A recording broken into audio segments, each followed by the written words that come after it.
তো এখন আমি আমার তরকারিতে সবজি দেওয়ার চেষ্টা করতেছি। এটা আলু, বেগুন, টমেটো, তারপরে ফুলকপি, সিম।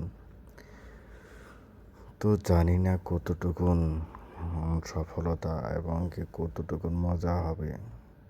আসলে আমি মজার চেষ্টা করতেছি না, আমি আমার মাকে সহযোগিতা করতেছি, মায়ের কাজে একটু সহযোগিতা করতেছি। মা যেহেতু অন্য কাজে ব্যস্ত, সেই জন্য আমি আমার মাকে একটু সহযোগিতা করার চেষ্টা করতেছি।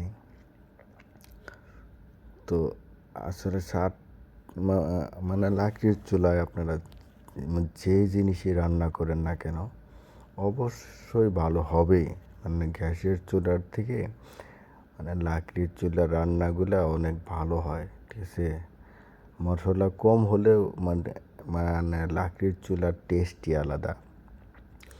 তো সব থেকে বড় কথা হচ্ছে আমি আমার মাকে হেল্প করতেছি, আমার কাছে অনেক ভালো লাগতেছে, অনেকটা ভালো ফিল পাইতেছি। হয়তো আমার চোখে মুখে আমার ধোঁয়া যাচ্ছে, লাকড়ির চুলার যে একটা ধোঁয়া সেটা যাচ্ছে। তো আমার কাছে ধোঁয়াটা মজাই লাগতেছে, কারণ যে আমি মন থেকে ফিল করতেছি যে আমি আমার মাকে হেল্প করতেছি, ঠিক আছে। কারণ আমার মার আর কোনো সন্তান নাই, আমি একমাত্র সন্তান। আমার মার কোনো ছেলেও নাই, আমার মার কোনো মেয়েও নাই, আমি একমাত্র সন্তান। তো আমি যদি হেল্প না করি তো কে হেল্প করবে বলুন আপনারাই। তো মার কাছে হেল্প করতেছি, সেখানে মানে লজ্জার কিছু নাই। তো আমার জায়গায় যদি একটা মেয়ে থাকতো তো অবশ্য মার কাছে হেল্প করতো। তো অনেক দিন পর ছুটি নিয়ে বাড়ি আসলাম, আমি সাময়িকভাবে একটু অসুস্থ। তো আমার চিকিৎসা আমার চলতেছে, তারপরও আমি আমার মার কাছে একটু সহযোগিতা করতেছি যে আসলে কতটুকুন করা যায়। আসলে সহযোগিতাও হইল, আমার একটা এক্সপিরিয়েন্স হইল, মানে অভিজ্ঞতা হইল আর কি, ঠিক আছে। আমার দুইটাই হইল, ঠিক আছে।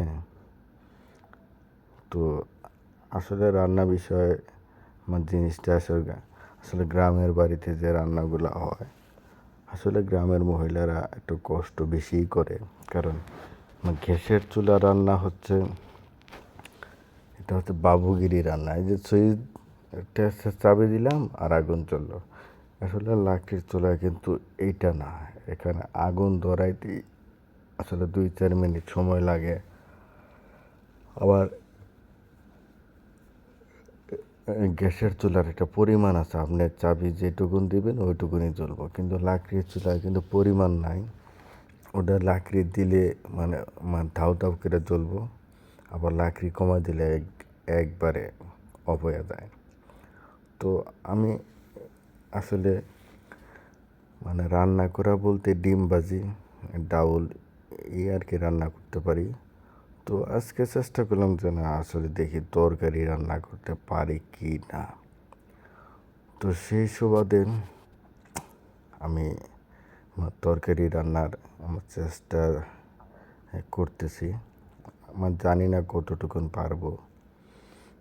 তো এই যে ধোঁয়াটা আসতেছে, ধোঁয়াটা আসলে মানে চোখে মুখে লাগতেছে, এটা মানে আসলে ঝাঁঝালো ব্যাপার, ঠিক আছে। চোখ মুখ দিয়ে পানি পড়ে।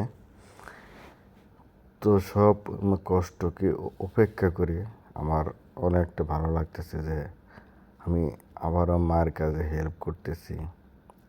তো আপনারা কে কে মাকে ভালোবাসেন অবশ্যই একটু কমেন্ট করে জানাবেন। আপনারা সবাই, আপনাদের কাছে অনুরোধ থাকবে যে বাবা মাকে সহযোগিতা করবেন, সে বাবা মাকে ভালোবাসবেন, এই আপনাদের কাছে চাওয়া পাওয়া। আর আপনারা আমাকে একটু সাপোর্ট করবেন। আপনাদের কাছে কিন্তু আমি আগেও বলছি টাকা পয়সা চাই না, জাস্ট একটা লাইক, একটা কমেন্ট, একটা শেয়ার করবেন। কারণ শেয়ার ছাড়া কিন্তু ভাই ভিডিও ভাইরাল হয় না। যে এত কষ্ট করে ভিডিও করতেছি, অবশ্যই আপনাদের একটু সাপোর্টের দরকার। সবাই ভালো থাকবেন, সুস্থ থাকবেন, সেকেন্ড ভিডিও দেখার জন্য রেডি থাকুন।